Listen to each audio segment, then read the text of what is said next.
पण मला असं वाटतं आपल्या सगळ्या लोकांचं गावाच्या विकासाकडे झालेलं अक्षम्य दुर्लक्ष, आणि त्याच्यात आपण केवळ गव्हर्नमेंटला दोष देऊया नको. गव्हर्नमेंट, गावातले शिकलेले लोक, म्हणजे कोकणाचं निम्म नुकसान जर कोणी केलं असेल तर कोकणातल्या सारस्वतांनी ज्या दिवशी कोकण सोडलं, कोकणाच्या नुकसानाला सुरुवात झाली असं मी म्हणतो. कारण स्ट्रॅटेजिक प्लॅनिंग करण्याची क्षमता, आणि सारस्वत बाय कास्ट आपण म्हणूया नको, नाहीतर आपण गडबडीत अडकू.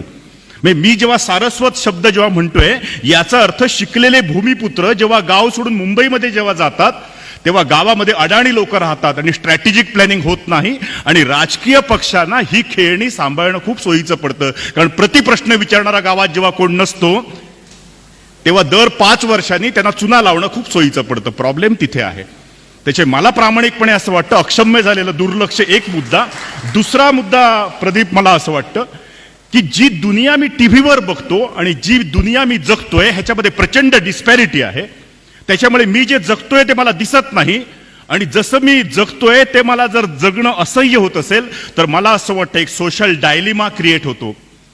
आणि मला डॉक्टर म्हणून असं वाटतं डिप्रेशनचं एक कारण जर ते असेल जे मी बघतोय ते मी जगू शकत नाही. विदर्भातला मनुष्य, यवतमाळचा मनुष्य गळफास खूप उशिरा लावतो, तो रोज खरं तर मरत असतो. गळफास लावल्यानंतर त्याची बातमी होते. आणि मला प्रामाणिकपणे असं वाटतं ती जी डिस्पॅरिटी जी आहे ती डिस्पॅरिटी ही सिंहावलोकनामध्ये मला नेहमी जाणवते. तिसरा महत्वाचा मुद्दा हा असतो, आपली राजकीय नेतृत्व जी असतात ती शेतीतनं उभारून आलेली नसतात, ती पैशाच्या बळावर निवडून आलेली असतात. म्हणजे पदवीधर मतदारसंघाला सुद्धा 2000 रुपये मत जेव्हा घेतलं जातं तेव्हा माझ्यासारख्या माणसाला असं वाटतं कसलं कर्माचं शिक्षण आणि कसले संस्कार. म्हणजे गावातला छोटा दरिद्री मनुष्य 500 रुपये मागतो तेव्हा राजा आम्ही चिंता करणार, पदवीधर मतदारसंघाला 2000 जेव्हा दिले जातात त्याचं उत्तर कोणाकडे आहे. आणि मला असं वाटतं हे लोक प्रश्न सोडवतील असं आम्हाला वाटतंय. सिंहावलोकनामध्ये ही सगळ्यात मोठी मला चूक वाटते. त्याच्यामुळे कधीतरी एकदा त्या पक्षाला सांगावं लागतं, बाबा तुझ्या पंखामध्ये ताकद आहे, तू कुठचाही झेंडा न घेता ते पंख फडफडावलेस तरी तू उंच राहू शकतोस. भगीरथचा रोल बेसिकली तो आहे. प्रदीप, एक शेवटचं सांगतो आणि माझं बोलणं थांबवतो. मी थांबतो एवढ्याचसाठी, नंतर ना काय केलं, कारण मी राजाला मगाशी म्हटलं आम्हाला डॉक्टर लोकांना क्रोसिनच्या फार्मॅकॉलॉजीमध्ये अजिबात इंटरेस्ट नाही. क्रोसिन कोणत्या कंपनीची त्याच्यामध्ये इंटरेस्ट नाही. आम्हाला इंटरेस्ट आहे त्या पॅरासिटामॉल दिल्यानंतर ताप जातो की नाही. आम्हाला खरं तर ताप कोणत्या प्रकारचा आहे त्याच्यामध्ये इंटरेस्ट नाही. त्याचे आम्ही हे बघतो की ताप जातो की नाही, आपला प्रयत्न तो आहे. आणि तो ताप जात असताना मला नेहमी असं वाटतं की सरकारी यंत्रणेवर जशी लोक अवलंबून राहतात, राजकीय व्यवस्थेवर जशी लोक अवलंबून राहतात, तशी जर स्वयंसेवी संस्थेवर जर लोक अवलंबून राहत असतील तर मला असं वाटतं आम्ही तिसरी पुन्हा मोठी चूक करतो. आम्ही स्वयंसेवी संस्थेवर अवलंबून असलेली यंत्रणा निर्माण करतो. सिंहावलोकनात मला आणखीन एक वाटतं, पोपटराव पवार आणि अण्णा हजारे ह्याच्या पलीकडे नाव येऊ शकत नाही. मीडियाने एकदा ही नवीन नावं शोधली पाहिजे असं मला वाटतं. तेच नाणं तुम्ही किती वर्ष गाजवणार आहात. आणि हा प्रश्न जो आहे मी मोकळेपणाने एवढ्यासाठी वापरतो, तेच नाणं आम्ही किती वर्ष वापरतो. कधीतरी आम्ही कॉस्ट बेनिफिट रेशो काढणार की नाही. आणि सगळ्यात शेवटी बिझनेस मॉडेलमध्ये स्केलेबिलिटी असते. म्हणजे माझा बिझनेस मी किती वाढवला, माझ्या गावाचं नाव मी किती लोकांपर्यंत केलं. बायोलॉजिकल प्रोसेसमध्ये स्केलेबिलिटी नसते. बायोलॉजिकल प्रोसेसमध्ये रिप्लिका मॉडेल उभं केलं पाहिजे. आम्ही किती रिप्लिका मॉडेल उभी केली हा प्रश्न जर सागर आम्ही जर विचारला तर त्या प्रश्नाचं उत्तर खूप येत नाहीये. कारण आम्हाला डेव्हलपमेंटच्या प्रोसेसची पिकनिक स्पॉट करायचे होते, आम्हाला डेव्हलपमेंटच्या प्रोसेसचे रिप्लिका मॉडेल करायचे नव्हते. त्याच्यामुळे जो येतो तो राळेगण सिद्धी, जो येतो तो हिरे बाजार. मला असं वाटतं अख्खं महाराष्ट्र काय निकम्म आहे का? नवीन का गावं तयार झाली नाहीत, नवीन का गावं मीडियाने देशासमोर आणली नाहीत. मी त्या दिवशी एबीपी माझाचा कट्टा बघत होतो आणि 3 इडियट्स वर जो पिक्चर बेतलाय त्याला राजीव खांडेकर विचारत होते, तुम्ही आतापर्यंत एवढे अंधारात का होता? तो म्हणाले हा प्रश्न मला नका विचारू, हा प्रश्न तुम्हाला विचारा. म्हणजे आमच्यासारख्या माणसाला तुम्ही अंधारात ठेवला तर तुमचा प्रॉब्लेम आहे, आमचा प्रॉब्लेम नाहीये. मी त्या दिवशी बाबा आमटेंचा पिक्चर कोणीतरी बघितला आणि गमतीन कोणीतरी असं म्हटलं, नाना पाटेकरने काम खूप चांगलं केलंय. मला असं वाटतं प्रॉब्लेम तो आहे. म्हणजे आम्हाला नाना पाटेकरचं काम भावतं, आम्हाला बाबा आमट्यांचं काम भावत नाही. आणि मीडियाने कधीतरी एकदा विचार केला पाहिजे आम्हाला कुठच्या मार्गाने जायचं आहे. कारण मी आत्ता जे बोलतोय त्याचं प्रभाव क्षेत्र मर्यादित आहे. मीडियाचं प्रभाव क्षेत्र खूप मोठं आहे. मला असं वाटतं ह्याचं शिवभावावलोकन झालं पाहिजे. मी एक शेवटचा मुद्दा सांगतो आणि माझं बोलणं संपवतो. एक मुद्दा असा, मी एकदा गुजरातला भूकंपामध्ये गेलो होतो. मी दोन्ही भूकंप बघितलेत. लातूरचा भूकंप बघितला, त्याच्यामध्ये दारिद्र्यातलाही भूकंप मी बघितलाय आणि श्रीमंतीतलाही भूकंप मी बघितलाय. आणि दोन भूकंप मला अजूनही जसं आठवतात.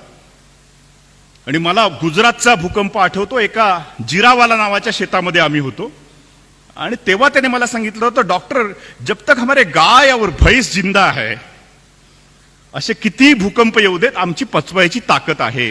जोपर्यंत माझी गाय आणि बैल जिवंत आहे, मला असं वाटतं एकूण विकासाच्या प्रक्रियेमध्ये गावाच्या अर्थशास्त्रामध्ये शेतीपूरक उद्योगाचं जे बीज जे आहे, मग कोंबड्याचं असेल, शेळीचं असेल, बाकीचं असेल, ते आम्ही समजून न घेतल्यामुळे इन्फ्रास्ट्रक्चर डेव्हलपमेंट म्हणजे ग्राम विकास. तुम्ही आदर्श सांसद ग्राम विकास योजनेमध्ये जरी बघितलं तर तुमच्या लक्षात येईल त्यांचा सगळा भर इन्फ्रास्ट्रक्चर डेव्हलपमेंटवर आहे. डॉक्टर म्हटल्यानंतर काहीतरी कठीण बोललं पाहिजे असं लोक म्हणतात आणि मला ते पटतं.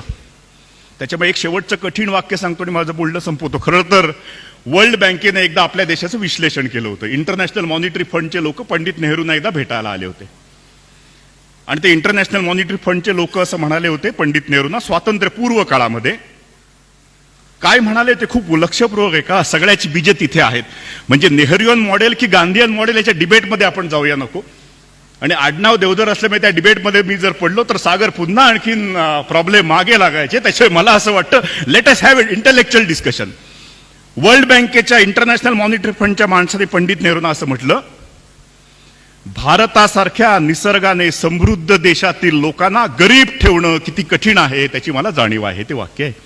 आय रिपीट, हे भारतासारख्या निसर्गाने समृद्ध लोकांना पॉलिटिकल लोकांनी गरीब ठेवणं किती कठीण आहे. म्हणजे आम्हाला कधी ना कधीतरी माझं बायोमॅस बँकिंग कोण शिकवणार आहे की नाही, माझ्याकडे काय आहे आणि मी काय विकू शकतो. मी एका गावामध्ये वावडिंग नावाची एक वनस्पती मिळते, आमच्या कोकणामध्ये ती खूप मिळते, ज्याला विडंगारिष्ट म्हणतात, जे कृमीसाठी औषध वापरलं जातं. म्हणजे आमच्या एका गावामध्ये काल मी गेलो होतो, तिथे वावडिंगाची जवळजवळ 70,000 रुपये वावडिंगातनं त्याला मिळतात, जे वन्य झाड आहे. आमच्या एक गाव आहे आसोली नावाचं, त्या गावाची केवळ सुरंगी, ज्याला आपण म्हणतो सुरंगीचा वळेसर, ज्याचं नंतर अत्तर तयार केलं जातं, त्या सुरंगीची उलाढाल आहे 6 कोटीची एका छोट्या गावाची. म्हणजे आमचा मुंबईतला चाकरमानी सुरंगीची फुलं वेचण्यासाठी मुंबईतनं रजा घेऊन येतो. प्रदीप, याच्यापेक्षा आणखीन वेगळं काय पाहिजे अर्थशास्त्रामध्ये. आणि तुम्ही कसल्या गजाली सांगता हो, सॉफ्टवेअर इंजिनियरचा अमुक पगार तमुक पगार. एकदा आमच्या कोंबडी पालकाकडे या, त्यालाही 4 लाख रुपये मिळत आहेत. कोणाचा सेवक नाहीये, तो युरोपचं काम करत नाही हिंजेवाडीत बसून. आपल्याला सगळ्यांना कौतुक कोणाचं आहे माहितीये, आम्हाला कौतुक आहे हिंजेवाडीचं.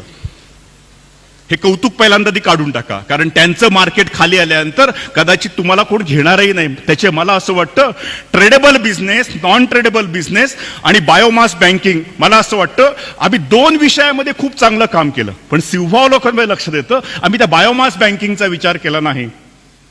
मला असं वाटतं शिवभावावलोकनात एवढंच पुरे. औषध काय दिले ते मी नंतर तुम्हाला सांगतो. धन्यवाद.